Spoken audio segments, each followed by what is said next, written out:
Hello बच्चों, कैसे हैं आप? और कैसी चल रही है आपकी पढ़ाई?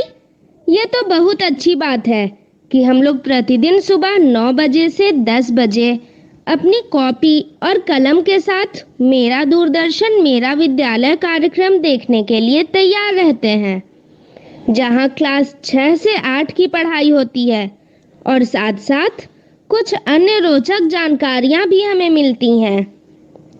कार्यक्रम में बताई जा रही इम्पोर्टेंट पॉइंट्स को हम नोट भी करते हैं ताकि बाद में उनका रिवीजन कर सकें।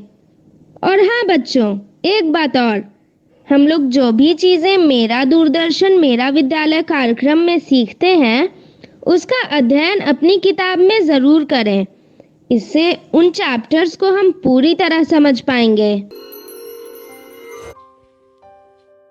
बापू की कहानी, जिसमें हम बात करेंगे महात्मा गांधी के जीवन के बारे में। पिछली बार हमने ये जाना कि बापू की शादी जल्दी हो जाने की वजह से उनकी 1 साल की पढ़ाई बिगड़ गई। बाद में उन्होंने खूब मेहनत करी, पढ़ाई में उनका मन लगने लगा, लेकिन व्यायाम करने से वो बचते थे। व्यायाम ना करने का नुकसान मोहन को उतना नहीं हुआ, पर एक दूसरी कमी की कीमत उन्होंने जीवन भर चुकाई, और वो थी बिगड़ी हुई लिखावट। उन्हें यह गलतफहमी हो गई थी कि साफ सुथरी लिखाई का शिक्षा से कोई लेना देना नहीं है। बड़े होने के बाद गांधी जी ने अपनी खराब लिखावट सुधारने की कई बार कोशिश करी, लेकिन बचपन की बिगड़ी आदत फिर ठीक नहीं हुई। उनका लिखा हुआ पढ़ना मुश्किल होता था। जब दूसरों के मोती के दानों जैसे साफ और सुंदर अक्षर दिखते, तब गांधी जी को पछतावा होता। वो कहते थे, खराब अक्षर अधूरी शिक्षा की निशानी मानी जानी चाहिए। हर एक नवयुवक और नवयुवती मेरे उदाहरण से सबक ले और समझे कि अच्छे अक्षर विद्या का आवश्यक अंग है। लड़कपन के 2 ही करीबी दोस्त मोहन को बात तक याद रहे। पहले ने उनका साथ इसलिए छोड़ दिया क्योंकि उनकी दोस्ती दूसरे से हो गई थी। ये दूसरा लड़का मोहन के मंझले भाई करसन दास का दोस्त था। दोनों की ही पढ़ाई में रुचि नहीं थी। दोनों बार बार फेल होकर मोहन की कक्षा में ही आ चुके थे। यह दोस्त दूर तक तेजी से दौड़ सकता था, ऊंचा कूद सकता था, लंबा भी कूद सकता था, दीवार चढ़ने में माहिर, खेल कूद में प्रवीण और सजा या पिटाई सहज ही सह लेता था। मोहन का स्वभाव एकदम उल्टा, डरपोक, शरीर से दुर्बल, ना दौड़ते बनता ना कूदते बनता। कोई डांट दे तो रो पड़ते, पिटाई सहना तो दूर की बात। दोस्त यह सब जानता था। जो कमियां हमें अपने आप में दिखती हैं, उन्हीं गुणों को हम दूसरों में खोजते हैं। मोहन अपने दोस्त से बहुत प्रभावित थे। दोनों ने स्टूडियो में जाकर के साथ में फोटो भी खिंचवाई थी। माँ, बड़े भाई और कस्तूरबाई ने मोहन को समझाने की खूब कोशिश की। वो कहते थे कि तुम खराब संगत में पड़ गए हो, तुम्हें अपना ध्यान देना चाहिए। मोहन ने उन्हें भरोसा दिलाया। उन्हें बात जमी नहीं, पर फिर भी उन्होंने मोहन पे विश्वास किया। वो जो चाहते थे उसे करने दिया गया। पर सच तो यह था कि मोहन अपने दोस्त के सम्मोहन में थे, जो सम्मोहन कई साल तक चला। उनका दोस्त कहता, हमारे बहुत से अध्यापक छिपकर मांस खाते हैं और शराब भी पीते हैं। राजकोट के बहुत से नामी गिरामी लोग भी, और हमारे विद्यालय के कई छात्र भी। इसीलिए तो हम लोग कमजोर हैं, क्योंकि हम मांस नहीं खाते। अंग्रेज मांस खाते हैं, इसीलिए ताकतवर है। तभी तो उन्होंने हमें गुलाम बनाया हुआ है। अपने दोस्त की ये सब बातें सुनकर मोहन को लगने लगा था कि यही समाज सुधार है। मोहन का परिवार एकदम पक्का वैष्णव शाकाहारी था, पर उनका मझला भाई करसन दास तो पहले से ही दोस्त के प्रभाव में मांस खाने लगा था। उनका दोस्त कहता, मुझे देखो, मैं मांस खाता हूँ, तुम्हारा भाई भी खाता है। हम दोनों तुमसे ज्यादा बलवान हैं, हिम्मत वाले हैं, हमें किसी का डर नहीं लगता। मोहन भी अपने दोस्त के जैसे निडर और बलवान बनना चाहते थे। देश को आजाद तो करवाना ही था, समाज सुधार भी तो करना था। सो एक दिन दोनों चुपके से नदी किनारे वीराने में चले गए। दोस्त ही सारा सामान लेकर आया था और उसी ने मांस पकाया। मोहन ने पहले कभी मांस देखा तक नहीं था, उसके घर में किसी को ये बात पता नहीं थी। मांस का स्वाद मोहन को चमड़ी जैसा लगा। उन्हें उल्टी आने लगी तो थोड़ा सा खा के छोड़ दिया। उस रात बहुत तकलीफ हुई। जैसे ही नींद आती, उनको सपने में दिखता कि पेट में एक बकरी मिमिया रही है। वो चौंक कर उठते, फिर अपने आप को समझाते कि मांस खाना जरूरी है। दोस्त आसानी से हार मानने वाला नहीं था। वो तरह तरह के पकवानों में मांस मिला देता ताकि मोहन को भा जाए। यह सरकारी डाक बंगले में होता, जहाँ के बावर्ची को उसने पटा रखा था। ये सब साल भर तक चला। कोई 5-6 बार मोहन ने चोरी छिपे मांस खाया। खर्चा हमेशा दोस्त ही उठाता था, क्योंकि मोहन के पास तो फूटी कौड़ी भी नहीं होती थी। जब ऐसी दावत खाकर मोहन घर लौटते, तब भूखी नहीं बचती, तो वो घर में झूठ बोलते। माँ पूछती कि खाना क्यों नहीं खा रहे, तो मोहन कहते भूख नहीं है, पेट में गड़बड़ है। पर वो सोचते कि मैं ऐसे घर में कब तक धोखा देता रहूंगा। घर में झूठ बोलना उन्हें खराब लगता, इसलिए मांस खाने का अभ्यास उन्होंने टाल दिया और फिर सदा ही शाकाहारी रहे। लेकिन इस दोस्त का साथ और समय चला। कस्तूरबाई के बारे में भी इस दोस्त ने मोहन के कान भरे। वे अपनी पत्नी पर बेवजह शक करने लगे। कस्तूरबाई के पास मोहन की बदसलूकी सहने के अलावा कोई चारा नहीं था। मोहन के लिए दोस्ती कई तरह से भाग्य का कारण बन चुकी थी। वे इससे तभी छूटे जब उन्होंने अपने दोस्त को कुछ ऐसी खराब हरकतें करते देखा जिससे उन्हें धक्का लगा। आज के लिए इतना ही। अगली बार हम देखेंगे कि क्या हुआ था जब महात्मा गांधी ने चोरी की थी। आज हम सीखेंगे पूर्णांकों का व्यवकलन।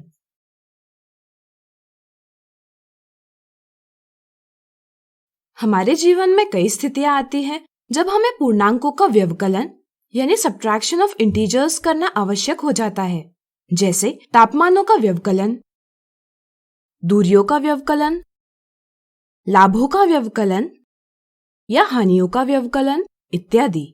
आइए सीखें ऐसी स्थितियों में पूर्णांकों का व्यवकलन कैसे करें। पहले समझे धनात्मक पूर्णांकों का व्यवकलन यानी सब्ट्रैक्शन ऑफ पॉजिटिव इंटीजर्स कैसे करें। मान लीजिए किसी स्थान का तापमान 3 डिग्री सेल्सियस है। अगर वह बढ़कर 60 डिग्री सेल्सियस होता है तो तापमान कितना बढ़ा, यह पता करने के लिए हमें 60 डिग्री सेल्सियस के तापमान से 3 डिग्री सेल्सियस का तापमान घटाना होगा, यानी कि -7 से -3 का व्यवकलन करना होगा।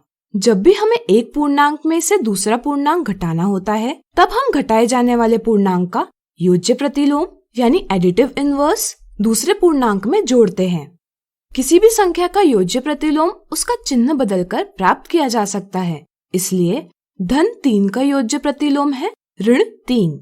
इस प्रकार योग बन गया -7 -3। जैसे कि आप देख सकते हैं, यहाँ एक धनात्मक पूर्णांक यानी पॉजिटिव इंटीजर है और दूसरा ऋणात्मक पूर्णांक यानी नेगेटिव इंटीजर है। तो क्या आप बता सकते हैं इनका योग कैसे किया जाएगा? सोचिए। चलिए हम बताते हैं। इनका योग करने के लिए पहले हम इनका संख्यात्मक मान यानी न्यूमरल वैल्यू यानी चिन्ह के बिना मान ज्ञात करेंगे। -7 का संख्यात्मक मान है 7 और -3 का संख्यात्मक मान है 3। फिर हम बड़े संख्यात्मक मान यानी 7 से छोटे संख्यात्मक मान यानी 3 का व्यवकलन करेंगे। इससे परिणाम प्राप्त होगा 4। और फिर परिणाम के साथ बड़े संख्यात्मक मान वाली संख्या -7 का धन चिन्ह लगाएंगे, यानी कि परिणाम होगा -4। परिणाम से यह पता चलता है कि तापमान में 4 डिग्री सेल्सियस से बढ़त हुई। पूर्णांकों का व्यवकलन हम संख्या रेखा यानी नंबर लाइन पर भी कर सकते हैं। यहाँ भी पहले हम व्यवकलन की संक्रिया यानी सब्ट्रैक्शन ऑपरेशन का योग की संक्रिया यानी एडिशन ऑपरेशन में परिवर्तन कर लेंगे, यानी कि -7 ऋण -3 के स्थान पर -7 ऋण-3 लिखेंगे। अब पहली संख्या है -7। चूंकि यह धनात्मक संख्या है, इसलिए हम 0 से दाईं ओर 7 कदम चलेंगे। इससे हम पहुंच जाएंगे संख्या -7 पर। दूसरी संख्या है ऋण-3। चूंकि यह एक ऋणात्मक पूर्णांक है, इसलिए हम बाईं ओर 3 कदम चलेंगे। इससे हम पहुंच जाएंगे धन 4 पर, जो धन 7 से धन 3 के व्यवकलन का परिणाम है। आइए अब हम समझेंगे ऋणात्मक पूर्णांकों का व्यवकलन यानी सब्ट्रैक्शन ऑफ नेगेटिव इंटीजर्स कैसे करें। मान लीजिए किसी स्थान का तापमान -3 डिग्री सेल्सियस से घटकर -7 डिग्री सेल्सियस पहुंचता है, तो तापमान में गिरावट -7 -3 इस व्यवकलन से प्राप्त की जा सकती है। इस स्थिति में भी पहले हम घटाए जाने वाले पूर्णांक का योज्य प्रतिलोम प्राप्त करेंगे, जो होगा धन 3, और फिर इसे -7 में जोड़ेंगे।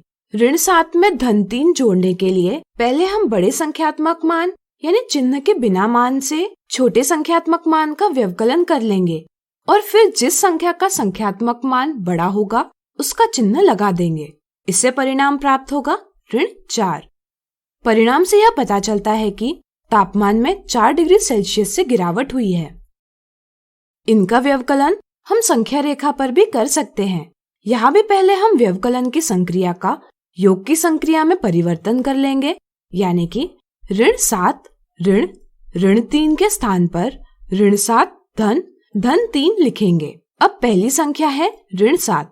चूंकि यह एक ऋणात्मक पूर्णांक है, इसलिए हम 0 से बाईं ओर 7 कदम चलेंगे। इससे हम पहुंच जाएंगे संख्या -7 पर। दूसरी संख्या है धन 3। चूंकि यह एक धनात्मक पूर्णांक है, इसलिए हम -7 के दाईं ओर 3 कदम चलेंगे। इससे हम पहुंच जाएंगे -4 पर, जो कि -7 से -3 के व्यवकलन का परिणाम है। इसी तरह हम एक धनात्मक और एक ऋणात्मक संख्या का भी व्यवकलन कर सकते हैं। जैसे किसी स्थान का तापमान 3 डिग्री सेल्सियस है, अगर यह घटकर -7 डिग्री सेल्सियस तक पहुंचता है, तो तापमान में गिरावट -7 से धन 3 घटाकर पता की जा सकती है। यहाँ भी हम पहले घटाए जाने वाले पूर्णांक का योज्य प्रतिलोम प्राप्त करेंगे, जो होगा -3, और फिर इसे -7 के साथ जोड़ेंगे।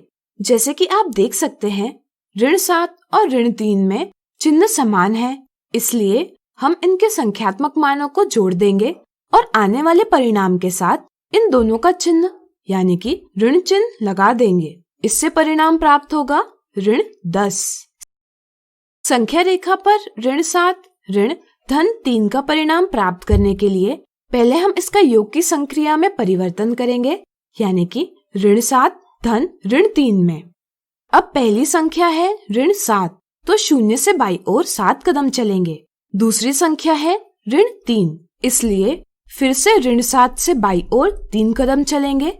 इससे हम पहुंच जाएंगे -10 पर, यानी कि -7 धन 3 का परिणाम है -10। तो आज हमने सीखा, जब भी हमें एक पूर्णांक में से दूसरा पूर्णांक घटाना होता है, तब हम घटाए जाने वाले पूर्णांक का योज्य प्रतिलोम यानी एडिटिव इनवर्स दूसरे पूर्णांक में जोड़ते हैं।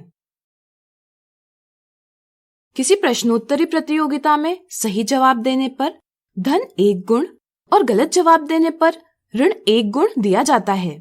अगर इस प्रतियोगिता में दिनेश को 17 अंक और समीर को -9 अंक प्राप्त होते हैं, तो दिनेश इस प्रतियोगिता में कितने अंकों से जीता? दिनेश कितने अंकों से जीता, यह पता करने के लिए हमें उसके अंकों से समीर के अंक घटाने होंगे, यानी कि हमें 17 -9 का परिणाम ज्ञात करना होगा। क्या आप बता सकते हैं इनका व्यवकलन कैसे किया जाएगा? सोचिए। आपने सही सोचा। पहले हम व्यवकलन का योग में परिवर्तन करेंगे। यह करने के लिए पहली संख्या वैसे के वैसे लिखेंगे, फिर व्यवकलन का चिन्ह बदलकर इसके स्थान पर योग का चिन्ह व्यक्त करेंगे, और फिर दूसरी संख्या का योज्य प्रतिलोम लिखेंगे। इसके लिए हम दूसरी संख्या का चिन्ह बदलेंगे। अब हम 17 धन 9 का परिणाम आसानी से प्राप्त कर सकते हैं। इसका परिणाम होगा 26, यानी कि प्रतियोगिता में दिनेश 26 अंकों से जीता। अगला उदाहरण, किसी इमारत में एक व्यक्ति भूमितल से ऊपर दूसरी मंजिल पर है। अगर उसे भूमितल से नीचे तीसरी मंजिल पर जाना होगा, तो उसे कितनी मंजिलें नीचे जाना होगा? अगर हम भूमितल की मंजिल को 0 माने तो भूमितल के ऊपर की दूसरी मंजिल व्यक्त की जाएगी -2 से और भूमितल से नीचे की तीसरी मंजिल व्यक्त की जाएगी -3 से। उसे कितनी मंजिलें नीचे जाना होगा यह पता करने के लिए हमें उसके नए स्थान यानी -3 से वर्तमान स्थान यानी -2 को घटाना होगा। क्या आप बता सकते हैं इसे संख्या रेखा पर कैसे हल करेंगे? सोचिए। चलिए हम बताते हैं। चूंकि यहाँ व्यवकलन की संक्रिया यानी सब्ट्रैक्शन ऑपरेशन है, इसलिए पहले हम इसको योग की संक्रिया यानी एडिशन ऑपरेशन में परिवर्तन करेंगे। इसके लिए हम -3 में -2 का योज्य प्रतिलोम -2 जोड़ेंगे। इसे हल करने के लिए अब हम पूर्णांकों की एक संख्या रेखा बनाएंगे। पहली संख्या -3 है, इसलिए हम 0 से बाईं ओर 3 कदम चलेंगे। दूसरी संख्या है -2, इसलिए -3 के बाईं ओर 2 कदम चलेंगे। इससे हम पहुंच जाएंगे -5 पर। ऋण चिन्ह से हमें पता चलता है कि व्यक्ति को नीचे जाना होगा और संख्या 5 व्यक्त करती है मंजिलों की संख्या। इसलिए भूमितल से ऊपर की दूसरी मंजिल से भूमितल के नीचे की तीसरी मंजिल पर जाने के लिए व्यक्ति को 5 मंजिलें नीचे जाना होगा। इस प्रकार आज हमने देखे पूर्णांकों के व्यवकलन के उदाहरण। अगले वीडियो में इनसे संबंधित मिथ्या धारणाओं को दूर करेंगे। मिथ्या धारणा 1, -5 -3 का परिणाम क्या होगा?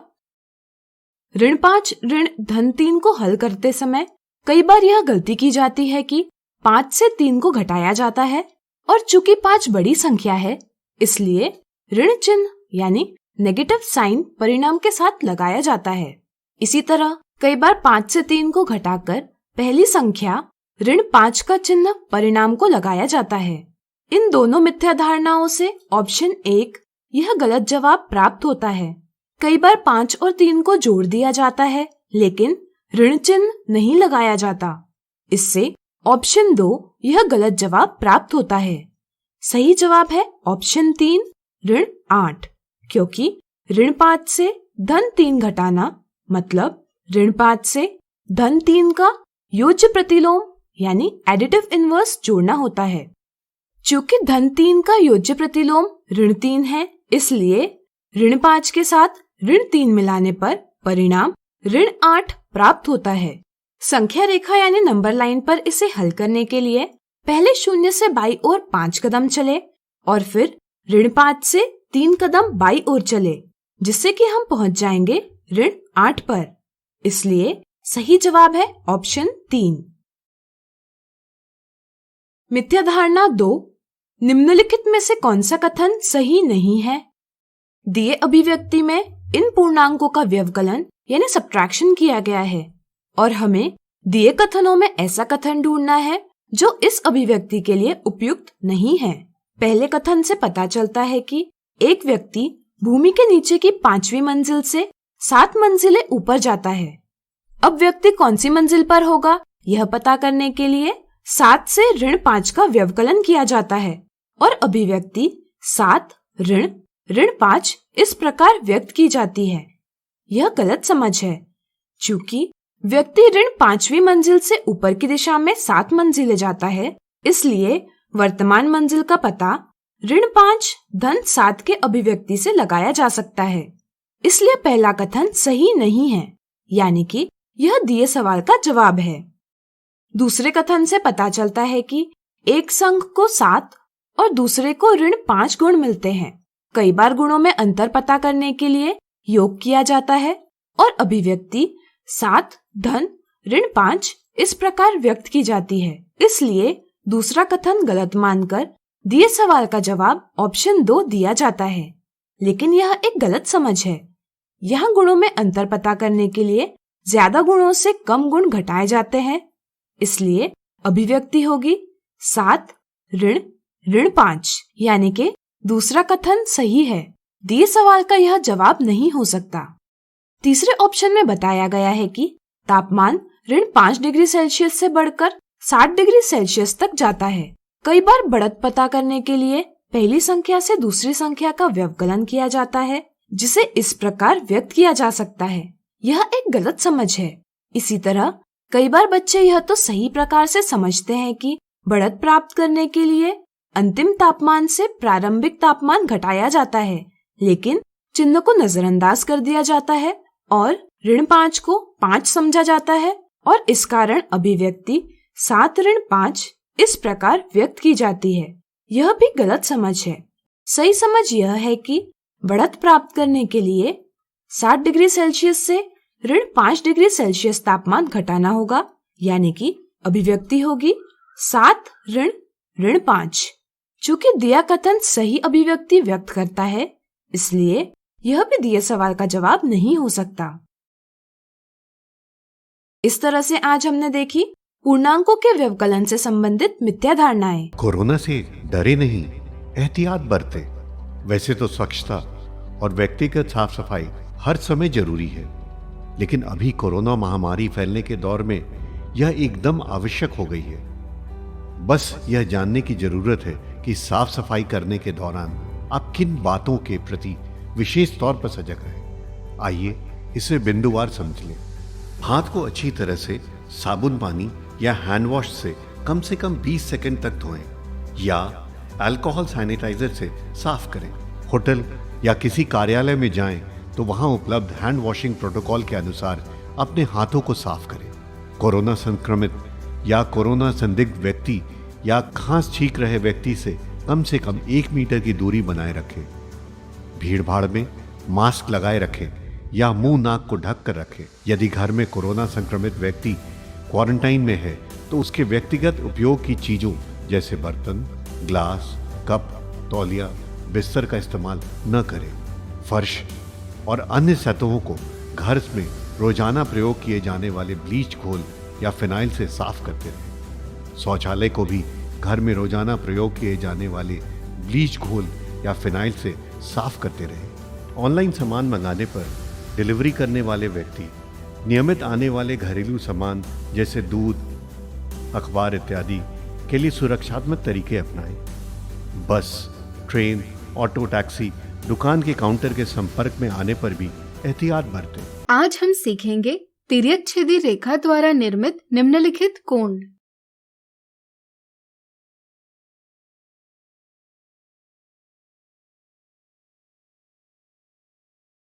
पिछले वीडियो में हमने सीखा कि 2 या 2 से अधिक रेखाओं यानी लाइंस को भिन्न बिंदुओं पर प्रतिच्छेद यानी इंटरसेक्ट करने वाली रेखा एक तिर्यक-छेदी रेखा यानी ट्रांसवर्सल कहलाती है।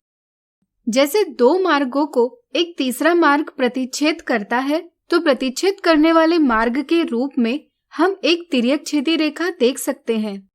तिर्यक-छेदी रेखा जब 2 रेखाओं को प्रतिच्छेद करती है तो कुल 8 कोण निर्मित होते हैं। आज हम तिर्यक-छेदी रेखा द्वारा निर्मित कुछ कोणों की समझ बनाएंगे। तो चलिए शुरुआत करते हैं। यहाँ देखिए, यहाँ रेखा L, रेखा M और रेखा N को भिन्न बिंदुओं पर प्रतिच्छेद कर रही है, इसलिए हम इसे एक तिर्यक-छेदी रेखा कह सकते हैं। अब हम देखते हैं कि कोण 1, कोण 2, कोण 3 और कोण 4 M और N इन दोनों रेखाओं के अंदर है। तिर्यक-छेदी रेखा द्वारा 2 रेखाओं पर निर्मित वे सभी कोण जो 2 रेखाओं के मध्य हो अंतः कोण यानी इंटीरियर एंगल्स कहलाते हैं। लेकिन अगर हम बात करें कोण 5, कोण 6, कोण 7 और कोण 8 की, तो ये सभी M और N इन दोनों रेखाओं के बाहर है। तिर्यक-छेदी रेखा द्वारा 2 रेखाओं पर निर्मित वे सभी कोण जो 2 रेखाओं के बाहर हो बाह्य कोण यानी एक्सटीरियर एंगल्स कहलाते हैं। अब कोण 1 और कोण 3 की बात करते हैं। अगर हम देखें तो ये कोण M और N इन दोनों रेखाओं के अंदर है और वे तिर्यक-छेदी रेखा के एक ही तरफ है। हम कहते हैं कि कोण 1 और कोण 3 तिर्यक-छेदी रेखा के एक ही तरफ बने अंतः कोणों का युग्म है। दी आकृति में इस प्रकार का एक और युग्म छुपा है। क्या आप उसे ढूंढ पाएंगे? प्रयास कीजिए। आपने बिल्कुल सही पहचाना। यहाँ कोण 1 और कोण 3 के युग्म के साथ कोण 2 और कोण 4 का युग्म भी तिर्यक-छेदी रेखा के एक ही तरफ बने अंतः कोणों का युग्म है। चलिए इसे समझने के लिए एक और मजेदार उदाहरण लें। यहाँ रेखा AB रेखाएं CE को P बिंदु पर और DE को Q बिंदु पर प्रतिच्छेद कर रही है, जिससे वह कुल 8 कोण बना रही है। क्या आप ज्ञात कर सकते हैं यहाँ तिर्यक छेदी रेखा AB द्वारा निर्मित अंतः कोण कौन से हैं? सोचिए सोचिए।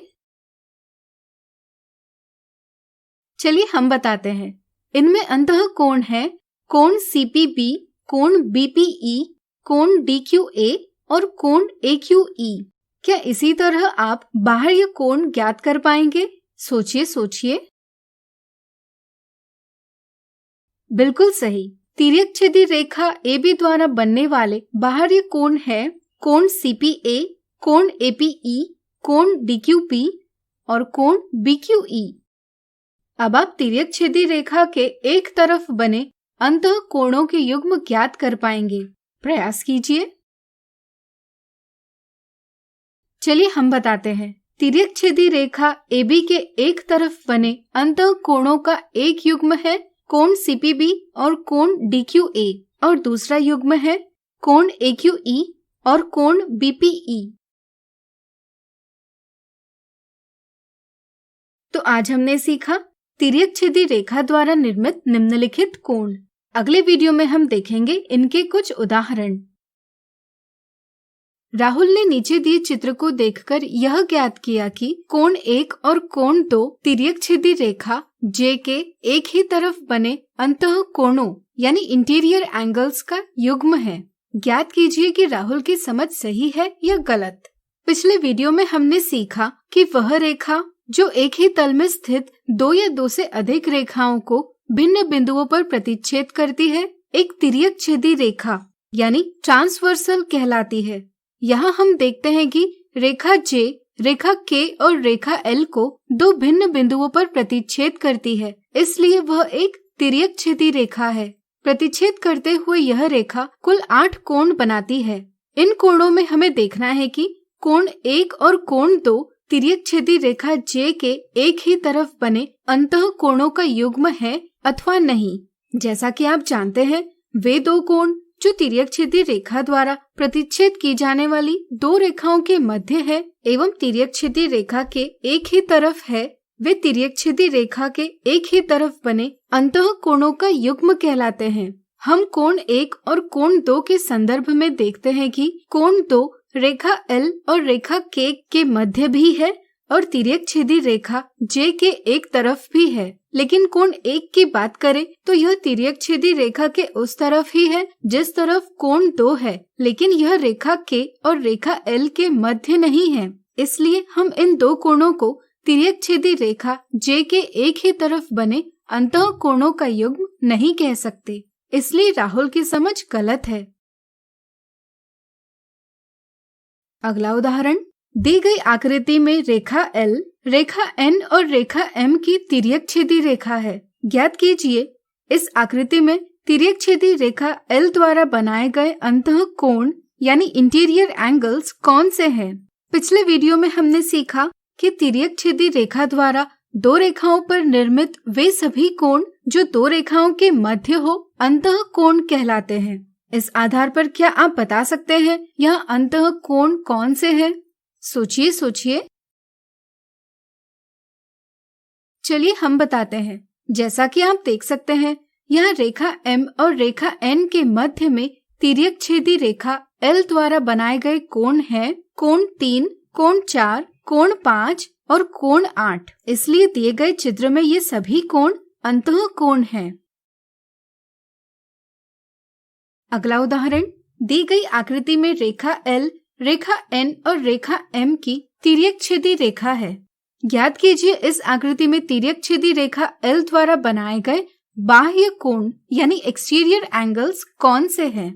जैसा कि आप जानते हैं तिर्यक छेदी रेखा द्वारा 2 रेखाओं पर निर्मित वे सभी कोण जो 2 रेखाओं के बाहर हो बाह्य कोण कहलाते हैं। इस आधार पर क्या आप बता सकते हैं यहाँ बाह्य कोण कौन से हैं? सोचिए सोचिए। चलिए हम बताते हैं। जैसा कि आप देख सकते हैं यह रेखा M और रेखा N के बाहर तिर्यक छेदी रेखा L द्वारा बनाए गए कोण हैं कोण 1, कोण 2, कोण 6 और कोण 7। इसलिए दिए चित्र में ये सभी कोण बाह्य कोण हैं। आज हमने देखे तिर्यक छेदी रेखा द्वारा निर्मित निम्नलिखित कोणों के उदाहरण।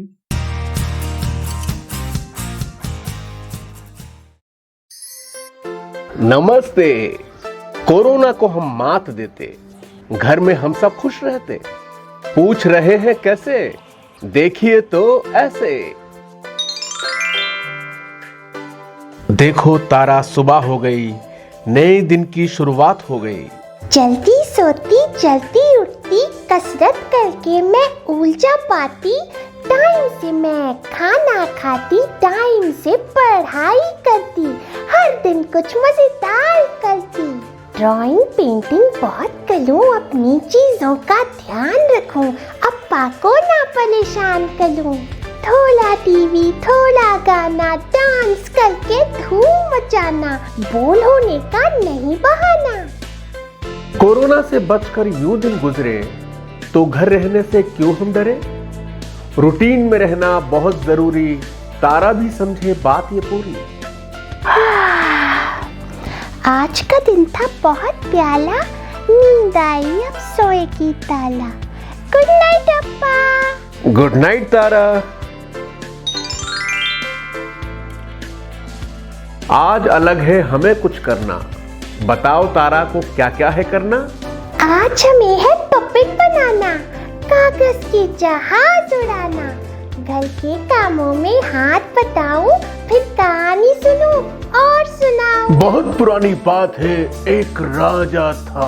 बहुत पुरानी बात है। कोरोना से बचकर जब घर में ही रहना, तो साथ में क्यों ना समय बिताना? देखो मजेदार खेल है कितने, सुबह शाम जब ना आए कोई मिलने। रोज नया मैं कुछ सीखूं, हाथों को मैं साफ रखूं, सबसे थोड़ा दूर रहूं, चेहरे को बिल्कुल न छूऊं। अप्पा ये सब मुझे सिखाते, कोरोना से बचने के उपाय बताते। अप्पा मेरी हर मुश्किल सुलझाते, अच्छे से बातें समझाते, नहीं लगाते वो डांट फटकार, मेरी गलती को देते सुधार। और अगर ना सुनूं मैं उनकी बात, तो टीवी फोन टाइम देते हैं काट। टीचर से हम बातें करते, स्कूल की पढ़ाई को भूला करते।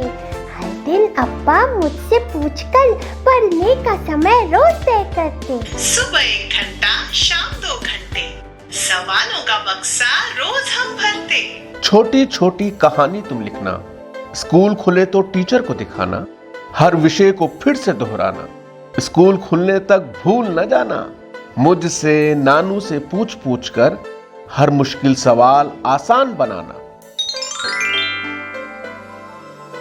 जब स्कूल ऑफिस बाहर न जाना, तो अनहोनी नहीं मन का घबराना, किसी बात पे आंसू जो आए, मन भारी लगे कुछ समझ न पाए, तो दोस्तों को फोन लगाएं, थोड़ा नानू से भी बतियाएं, घर में सबसे गप लड़ाएं, पर अफवाहों को ना फैलाएं, खुल के सारी बात करें, उलझी गुत्थी को सुलझाएं। अप्पा नानू से हर जवाब मिले, वो सही बात पे मेरी तारीफ करें। कितनी भी सवालों की हो कुलबुलाहट, अप्पा को नहीं होती झुंझलाहट। थक जाऊं तो लेट में जाती, थोड़ा सा आराम में करती, मैं खुश रहने की कोशिश करती, खुद हंसती सबको भी हंसाती। घर में आपस में प्यार बढ़ाओ, एक दूजे का हौसला बढ़ाओ, सोचो कि ठीक है हम सब, इस जंग में एक है हम सब। अप्पा, तारा, नानू और दोस्त हम सब एक साथ जरूर देंगे कोरोना को मात। क्यों तारा? अप्पा और तारा की ओर से बाय बाय, गुड नाइट।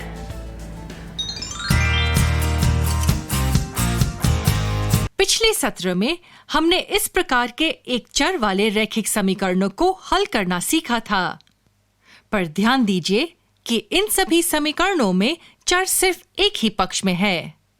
तो दोस्तों, इस सत्र में हम ऐसे एक चर वाले रैखिक समीकरणों को हल करेंगे जिनमें चर समीकरण के दोनों पक्षों में मौजूद है। आइए हम यह एक उदाहरण के साथ समझते हैं। रानी को 2 वर्गाकार चार्ट पेपर दिए गए हैं। उसे बताया गया है कि बड़े कागज की लंबाई छोटे कागज की लंबाई से 5 इंच ज्यादा है और उसे छोटे कागज की लंबाई पूछी गई है। अब इसके लिए रानी को एक सुराग भी दिया गया है। सुराग यह है कि बड़े कागज का परिमाप छोटे कागज के परिमाप के 4/3 गुना है। आइए अब मिलकर उत्तर ढूंढते हैं। हमें बताया गया है कि बड़े कागज की लंबाई छोटे कागज की लंबाई से 5 इंच ज्यादा है। तो अगर हम छोटे कागज की लंबाई के चर के लिए L का इस्तेमाल करें तो बड़े कागज की लंबाई L और 5 के योग के बराबर होगी। चलिए रानी को दिए गए सुराग का उपयोग करें। बड़े कागज का परिमाप छोटे कागज के परिमाप के 4/3 गुना है। हम इसे ऐसे लिख सकते हैं।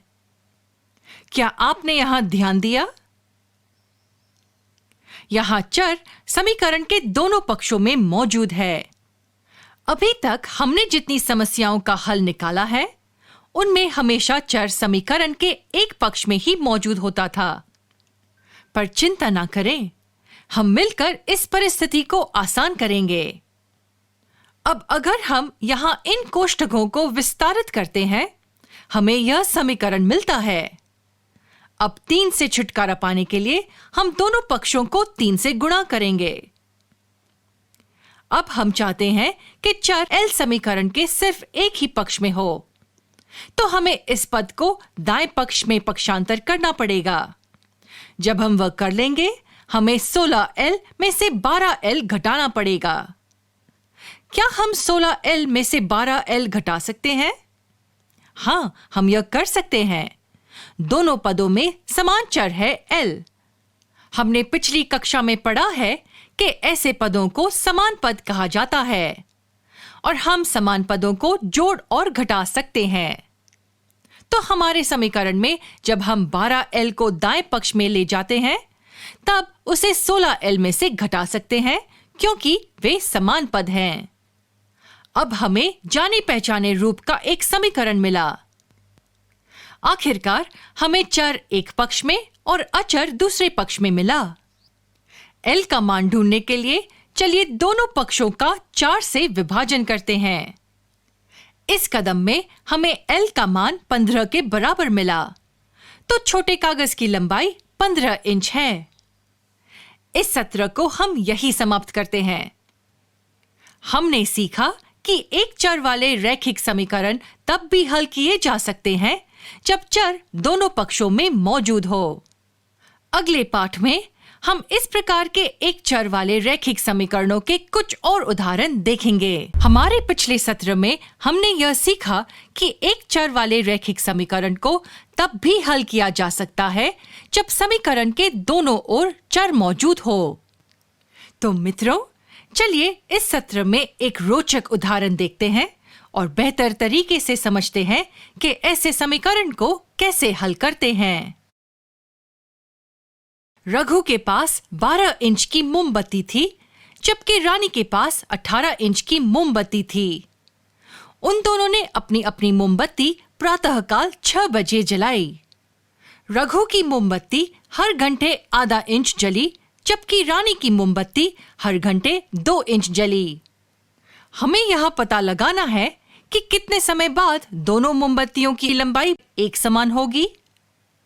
चलिए इस समस्या को हल करना शुरू करते हैं।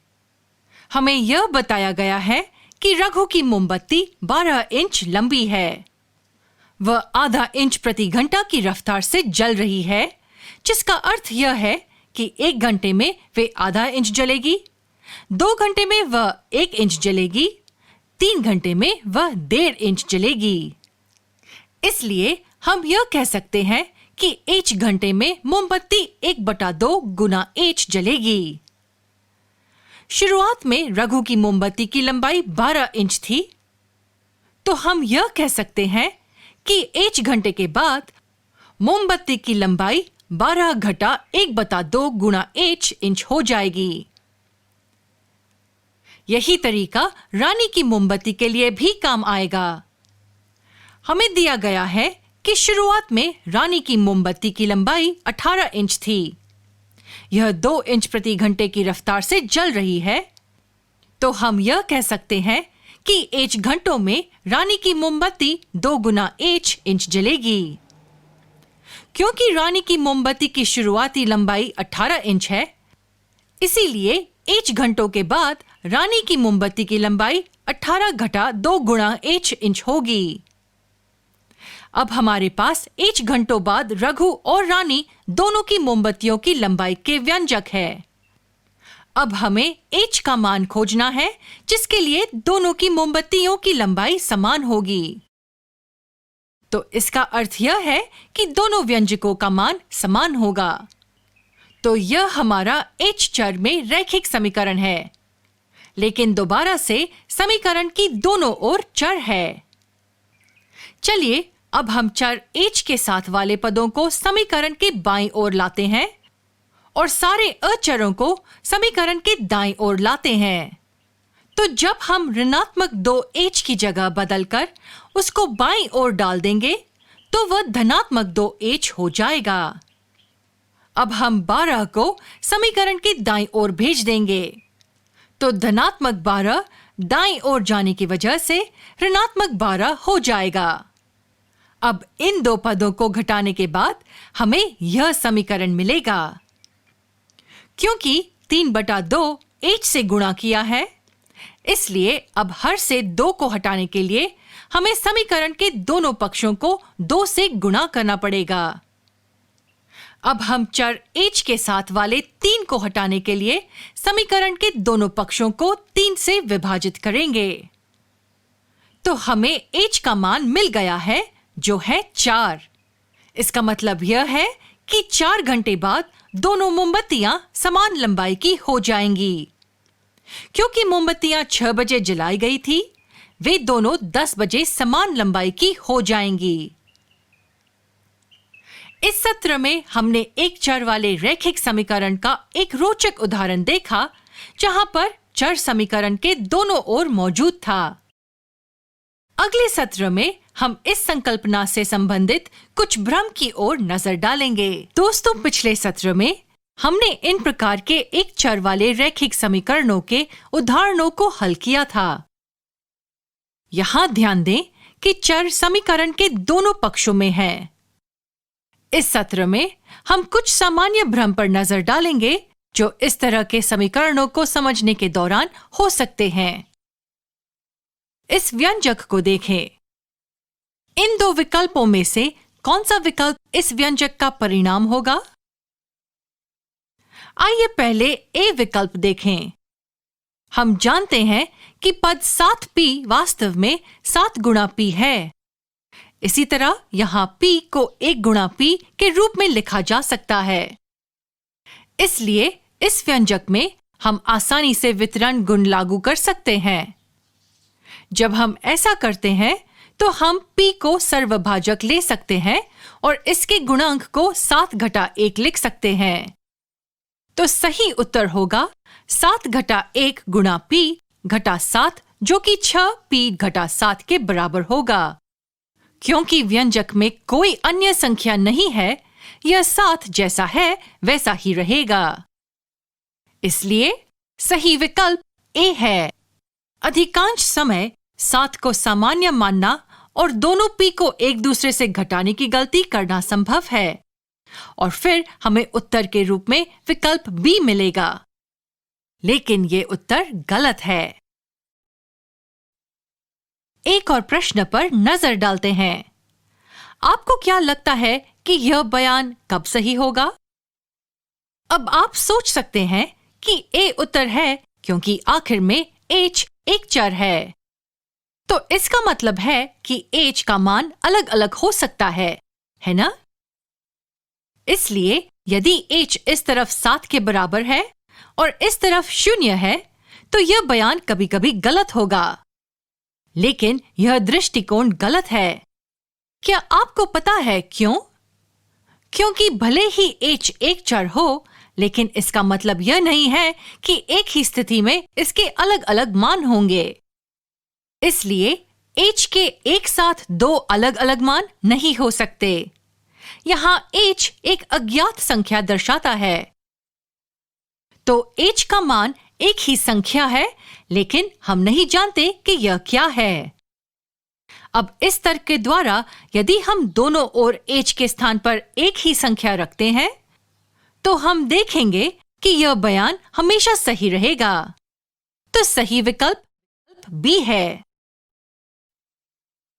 इस सत्र में हमने दो सामान्य गलतफहमियों को देखा जहां हम भ्रमित हो सकते हैं जब हम एक चर वाले रैखिक समीकरणों को समझ रहे हो।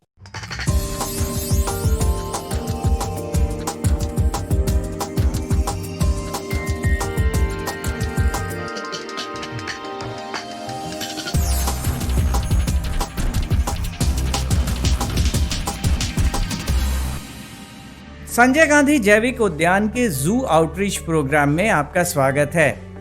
तो चलिए आज के कड़ी में चलते हैं ज़ेब्रा के एनक्लोजर की ओर।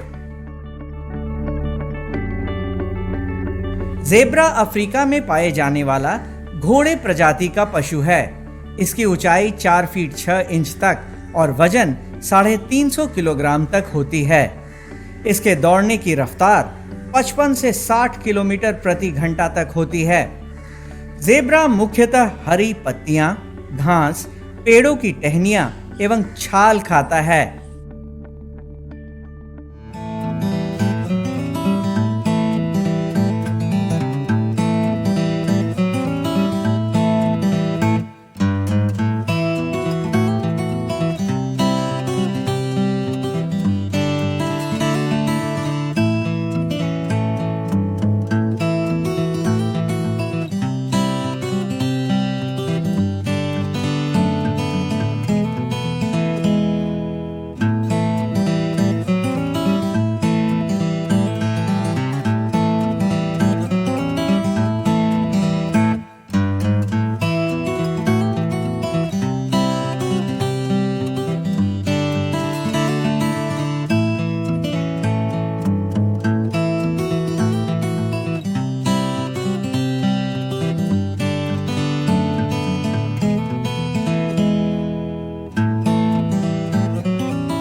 वास्तव में ज़ेब्रा काले रंग के होते हैं और बाद में उनके शरीर पर सफेद रंग की धारियां बननी शुरू हो जाती हैं।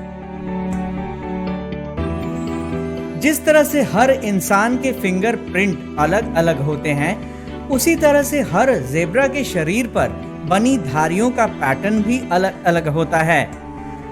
ज़ेब्रा बड़े बहादुर होते हैं और किसी शिकारी से बचने के लिए ये समूह में रहते हैं, जिससे शिकारी के लिए किसी ज़ेब्रा को पकड़ना बहुत मुश्किल हो जाता है। जब कोई ज़ेब्रा किसी शिकारी द्वारा घायल हो जाता है, तो दूसरे ज़ेब्रा उसके आसपास इकट्ठा होकर उसे बचाने की कोशिश करते हैं। इसके साथ ही वो भागते हुए जिग-जैग मोशन में भागने के कारण शिकारियों को धोखा भी दे देते हैं। पटना जू में ज़ेब्रा 2006-07 से है और वर्तमान में अभी हमारे पास 2 ज़ेब्रा हैं, एक नर तथा एक मादा। और जो फीमेल ज़ेब्रा है इसे लास्ट ईयर अलीपुर जू से कलकत्ता से लाया गया था और हमारा प्रयास है कि इनमें भी प्रजनन करवाकर इनकी जनसंख्या को बढ़ाया जा सके। जब हम ज़ेब्रा की बात करते हैं तो इसके बारे में बताना लाजमी होगा कि ज़ेब्रा एक एक्जोटिक एनिमल है, अर्थात ये इंडिया में नहीं पाया जाता है। इनका जो नेचुरल हैबिटाट है वो अफ्रीका है। पटना जू में जो ज़ेब्रा हैं इनके लिए काफ़ी बड़ा इनक्लोजर बनाया गया है। इसके अलावा 2 इनका नाइट हाउस भी है जो इनके में इन्हें खाना देने तथा शेड में बारिश वगैरह में छिपने के लिए जगह प्रदान करता है। ये ज़्यादातर जो ड्राई एरियाज में रहते हैं तथा बालू और उस तरह के एरिया में ज़्यादा पाए जाते हैं। इन्हें बरसात और जो ह्यूमिड एरिया है उसमें ये सर्वाइव नहीं कर पाते हैं। तो उसी से मिलता जुलता है यहाँ पटना के जो जू इनक्लोजर है, इसको उसी ढंग से नेचुरलिस्टिक बनाया जाता है। इसके मेंटेनेंस के तौर पे हम लोग यहाँ पे जो बालू का रेगुलर चेंज करते हैं तथा चूना इत्यादि का छिड़काव किया जाता है, जिससे कि इनमें फ्ली या अन्य किसी भी तरह की प्रॉब्लम नहीं हो। मादा जेब्रा 3 वर्ष में और नर जेब्रा 5 साल में प्रजनन योग्य हो जाते हैं। इनका गर्भावस्था काल लगभग 12 माह का होता है। ये सामान्यतः 25 वर्षों तक जीवित रहते हैं। जेब्रा की सुनने और देखने की क्षमता अधिक होती है और यह रात में भी देखने में सक्षम हैं। जेब्रा के सोने का अंदाज थोड़ा अलग होता है। वो लेटकर सोने के बजाय खड़े खड़े ही सो लेते हैं।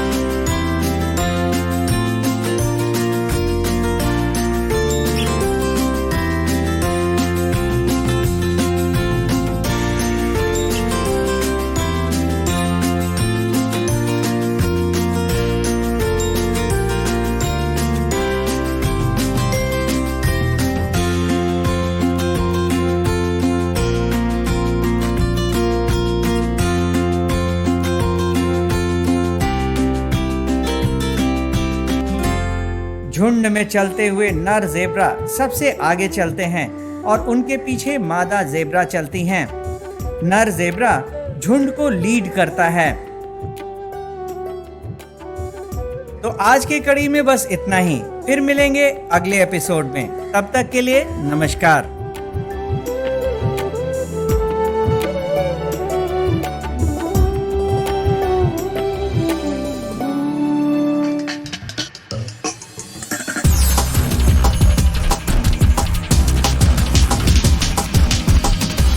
तो आशा करती हूँ बच्चों आज के एपिसोड में आपने जरूर कुछ नया सीखा होगा। आप अपने विचार हमें स्क्रीन पर दिए गए व्हाट्सएप नंबर 9431043527 या ईमेल आईडी bepcddprogram@gmail.com पर भेज सकते हैं। और हाँ, आप मेरा दूरदर्शन मेरा विद्यालय कार्यक्रम को कभी भी बिहार शिक्षा परियोजना परिषद के यूट्यूब चैनल पर देख सकते हैं।